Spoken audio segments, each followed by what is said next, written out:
今天才知道，原来穿针引线这么简单，只要一枚硬币，简单又快又准，这方法太棒了。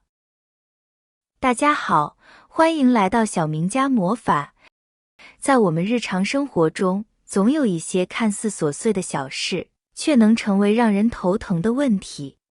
比如穿针引线，看似简单的动作，却常常让人费尽心思。今天我就来分享一下自己的经历，以及一些小技巧，让你也能轻松应对这个问题。第一个方法，把需要穿的线搭在我们手掌上，然后在线的中间位置用针孔对准线，稍微用力的来回摩擦。在摩擦的过程中，我们就可以看到线已经自动穿入到针孔里，虽然针孔非常的小，但是线依然很自然地进入到针孔。以这个方式来穿针引线的话，就避免了用线来穿针的这个方法。线进入到针孔后，我们轻轻一拉扯，就穿好了。这个方法适合所有的人群，这种方法就算是近视眼也可以很容易地穿过去，省时省力，而且不费眼镜。第二个方法，牙刷穿针法。牙刷就是我们每个人都必不可少的日常清洁用品了。其实牙刷也能帮助我们将线快速穿过针眼。方法很简单，我们先将牙刷放在桌面，将刷毛朝上，然后再将需要穿的线随意搭在刷毛的上方。接着，我们再将针眼对准线的位置往下慢慢按压。由于牙刷的刷毛非常细小，针眼中能同时穿入很多刷毛，我们将新线搭在刷毛上，在用针眼对准线按压的过程中，刷毛就起到了一个支撑的作用，这样线就会随着刷毛一起穿过针眼了。亲爱的家人朋友们，制作视频不容易。如果您喜欢我的视频，麻烦您动动发财小手，帮我点个赞支持一下吧。您的支持是我前进的最大动力，感谢大家的支持。第三个方法，胶带穿针法。如果你在穿针时感到困惑，线总是难以穿过，那么可以采用此方法。首先，撕下一段透明胶带，并将其平整地放在桌面上。然后，取出需要穿的线，并将其粘贴在透明胶带上。接下来，顺着线的方向将透明胶带对折，使线和透明胶带紧密贴合。最后，使用剪刀沿着线的方向将透明胶带和线一起剪断，注意线头部分要剪得尖锐且细小。通过这种方式，你就可以得到一条带有透明胶带的线。由于线被透明胶带固定住，它变得更为坚硬，因此更容易穿过针孔。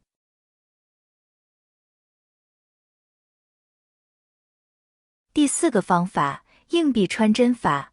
我们还可以准备一个硬币，再剪下一根家里扫帚上的扫帚细条，把剪下来的扫帚条对折一下，用胶带或者热熔胶把扫帚条粘在硬币上面。这样一个用硬币制作而成的穿针神器就做好了。我们只需要将扫帚条先穿过针眼，再把线从扫帚条中间穿过去。把针轻轻地往外一拉，针线就穿好了。扫帚条有一定的硬度，所以非常轻松地穿过针眼，这样借用扫帚条和硬币就可以很轻松地穿针引线了，是不是很实用呢？第五个方法，我们每次用完针线，上面都会留有一小段的线头，那么我们就可以利用这一小段的线头来把新线穿进针孔中。方法也非常的简单，我们先将剩下的线头平铺在桌面上，然后再把新线搭在其中的一边线头上。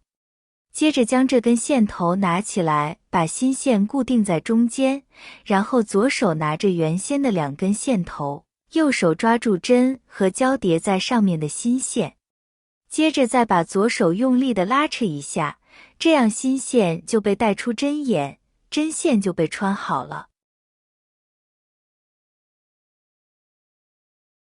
第8个方法，纸张穿针法。我们先拿一张纸，把纸从中间对折一下，然后在中间对折的位置用手指按压一下，使折痕更加明显。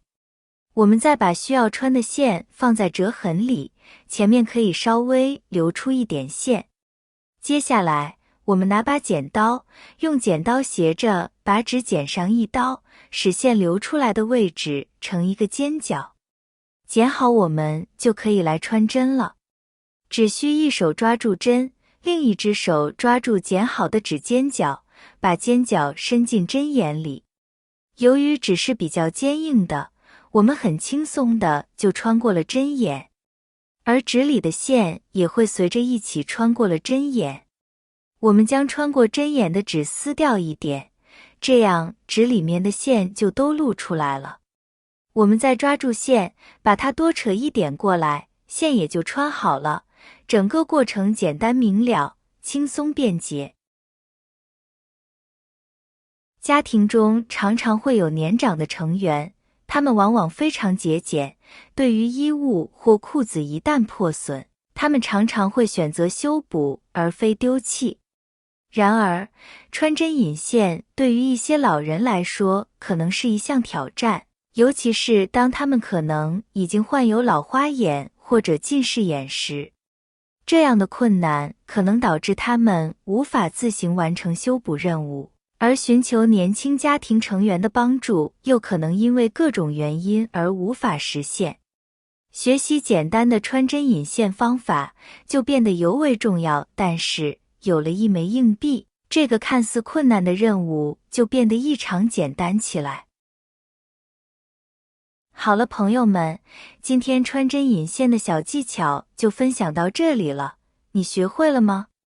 原来穿针这么简单，只需一个硬币，一个牙刷，又快又准零失误，真是太实用了，赶快试一试吧。麻烦您帮忙转发一下，点赞支持评论，感谢大家的支持和鼓励，我们明天视频再见。